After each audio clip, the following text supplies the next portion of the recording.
Hello, Self-Love Life 101ers. Welcome back to my channel. I'm glad to be back with you today with another video. Today we're talking about self-love and body image, which is a really important topic.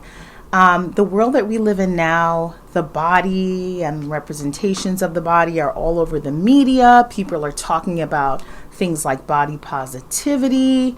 And I really want us to get into the root of the conversation today. So let's get started. Boop, ba-doop, ba-doop, boop, boop, boop. So first, I want to remind you guys with the definition of self-love. Now, those of you who are some of my clients, we do coaching together.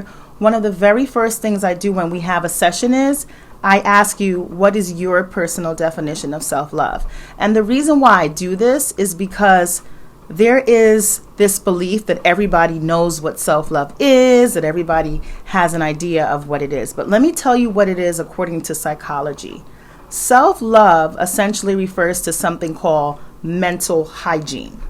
And mental hygiene basically means the different thoughts that you put in your head that you believe about yourself, that you believe about how other people see you, right? And so that's the mental hygiene. Sometimes our mental hygiene is clouded by our insecurities or clouded by negative perceptions of ourselves, which keeps us repressed in a space where we're not really embracing all of the unique things that we have to offer.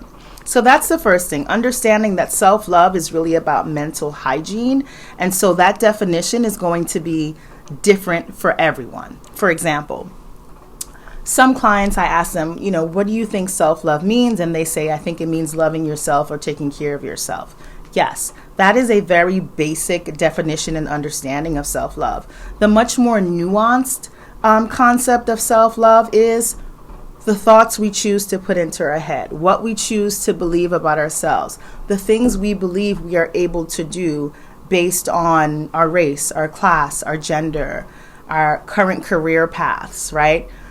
Some people just naturally believe I will never get to this point, so I'm never even going to try. And then you have other people, no matter what challenges life throws at them, they believe that they can do anything. So a large part of this requires us to reimagine who we can be and for us to reimagine different conceptions of love. So let's talk about how this is connected to body image. So what's the difference between body image and self-love? So let me give you an example. So we said that the self-love is the mental hygiene piece. Body image is more connected to how we see our bodies, like what we believe in our minds about our bodies and how we believe other people view our bodies. For example, when you're really confident in your body, it shows. There is a popular singer right now, a pop artist, her name is Lizzo, and she's been causing a lot of controversy, particularly because she is a large black woman who is wearing very revealing clothing and being very proud of her body. And so in this very Eurocentric society where being thin is equated with being better and superior, a lot of people have a hard time seeing a black woman be so comfortable in herself and her body. What I see when I look at Lizzo is somebody who embraces who she is, embraces her body, and who isn't afraid to show her body. So there is a strong sense of her loving the body that she's in. Now, even if you love the body that you're in, it doesn't mean that you never have insecurities. It doesn't mean that you never feel a certain way about your body, because we're human. But having a strong concept of our body and having love for our bodies no matter what is an incredibly important aspect of self-love and self-care. So I highly encourage it. So now, here's what you're going to do. You're going to come up with a list. Yes, you. I want you to come up with a list of all the things that you love about your body on one side. And it doesn't only have to be physical. It could be internal, like your brain, right? It could be your patience. It could also be qualities that are connected to you.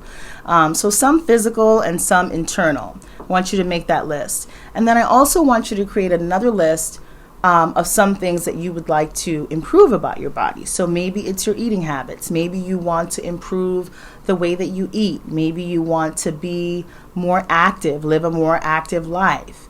Maybe you want to get back into some jeans. But what are you doing to get there? Something else that I see is that a lot of people are in denial about their body image and about their fitness levels. So a lot of people I see who struggle with fitness often tell me things like, I don't even eat that much, or I don't even do this, and I'm just gaining all this weight. That's rarely true, right? You're probably snacking and you're not thinking of it as a meal.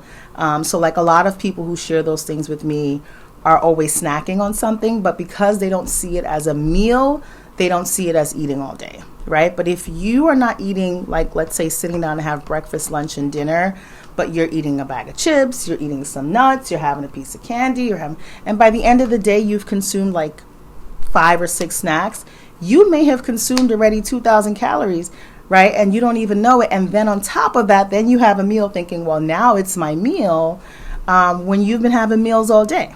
So I want you to be honest with yourself about how you see your physical body, and also what is some of the internal stuff going on inside that makes you do that. Sometimes we may snack a lot because we're avoiding stress, so we don't want to think about something. Sometimes we snack because we have an addiction to food, right? At the same time, it could go in the opposite direction. There are some people who are obsessed with being extremely thin, obsessed with exercise, obsessed with, right? That's not healthy either.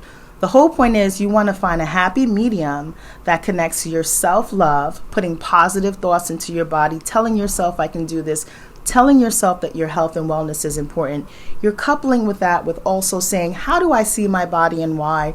What are some ways that I can improve my body for me and not for external validation, right? So that we can live long, healthy, clean lives, okay? And once we start putting those things into our minds, the better off we will be because of it. Last but certainly not least, speaking of body image and self-love, I have fitness and wellness products that are incredible and transformative. I use them myself, and I'm also sharing them with my Self-Love Life 101 Fitness Transformation Group. I want to share these products with you as well. If you're interested, please check out the link in the bio and you will see it. If you want to join the Fitness Transformation Group, you can see all the links to Facebook and Instagram and Twitter, but it's all Self-Love Life 101. I want to help as many people as possible on this journey. I want us to love ourselves. I want us to love our bodies. And I want us to do things that genuinely make us feel good and are not encouraged by external factors of perfection and consumerism, but just by really loving ourselves, by loving our hearts first. Bye, everyone. Until next time, make sure you follow me.